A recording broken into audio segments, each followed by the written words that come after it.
C'est qui vous a le plus soutenu dans votre changement de carrière lorsque vous avez décidé de devenir humoriste? Oh, c'est ma mère.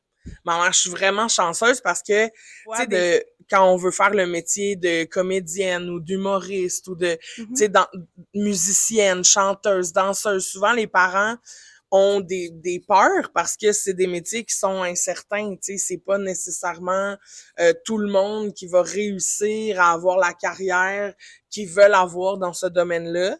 Fait que souvent les parents vont faire ah ben peut-être te prendre un petit plan B ou un petit plan C pour être sûr, mais ma mère m'a toujours encouragée à faire ce que je voulais faire même si l'avenir était plus incertain avec ce métier-là. C'est le fun que comme les parents ils soient comme impliqués là-dedans, je trouve ça le fun. Vraiment, ouais. C'est quoi le moment de votre carrière dont vous vous souviendrez toute votre vie?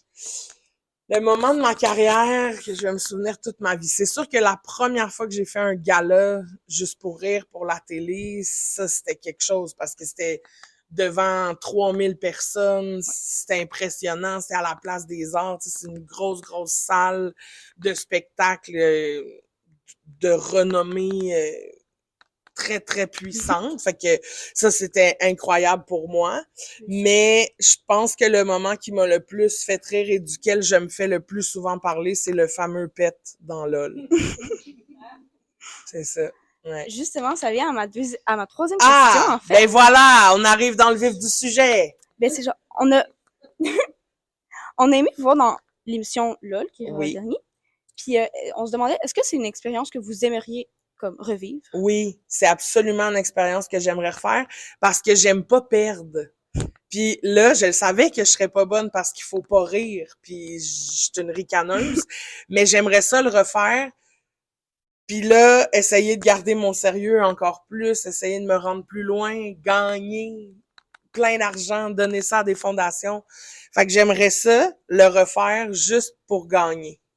Mais ce serait excessivement difficile parce que pas rire, c'est pas ma force. Ouais.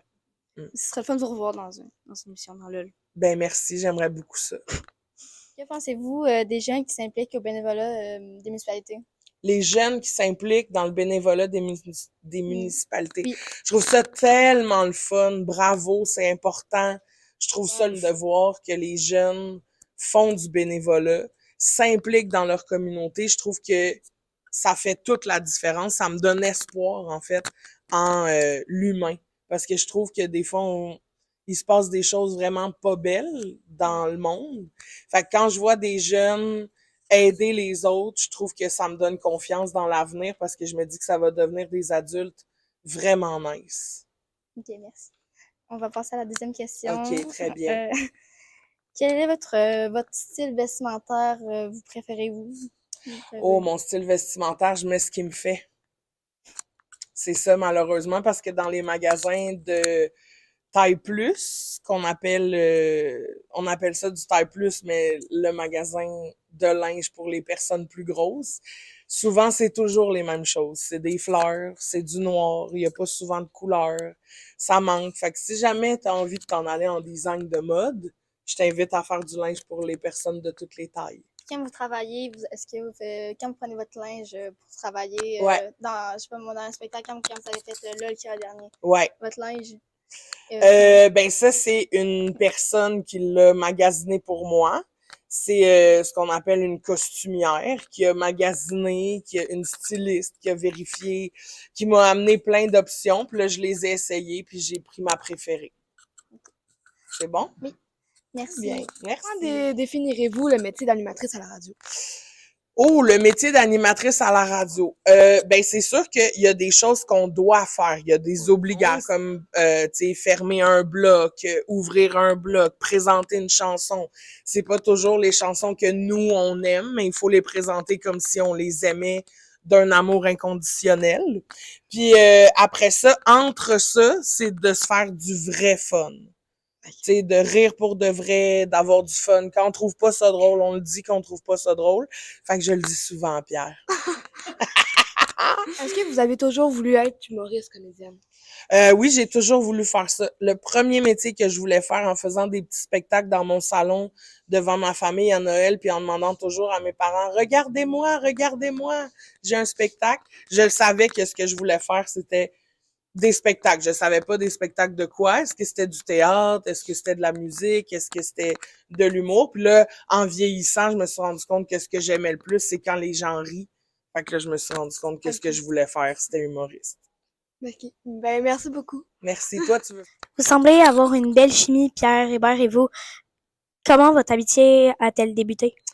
Ça a débuté, Pierre Hébert et moi. Pierre Hébert et moi, parce qu'on travaillait ensemble pendant les Fantastiques. Puis, à un moment donné, il y a Dominique, qui est la personne qui s'occupait des réseaux sociaux, qui est venue me voir, puis qui nous a demandé si on pouvait faire une vidéo de lancer un crayon dans une tasse.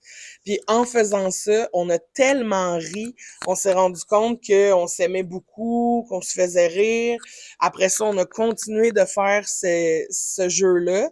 Puis à travers ça, j'ai rencontré ses enfants, sa famille, son frère, ses parents. Puis là, ben, on est devenus petit à petit des vrais amis dans la vie. Puis on a eu un contrat à la radio ensemble pour travailler ensemble. Fait que là, on est devenus des très, très grands amis. Parfait. En parlant de ça, justement, toi et vous et Pierre Hébert Toi, tu faites... peux me dire toi, ça OK. va. Toi et Pierre Hébert faites des TikTok amusants ensemble. Ouais.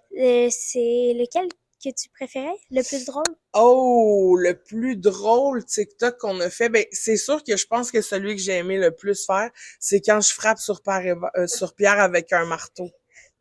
Ben, un marteau gonflable, là, pas un vrai marteau parce que sinon il serait tout en plâtre comme toi, là. Mais ouais, ça m'a beaucoup fait rire. Les vidéos où j'y fais mal, ça me fait du bien. Pour vous, la persévérance scolaire, c'est quoi?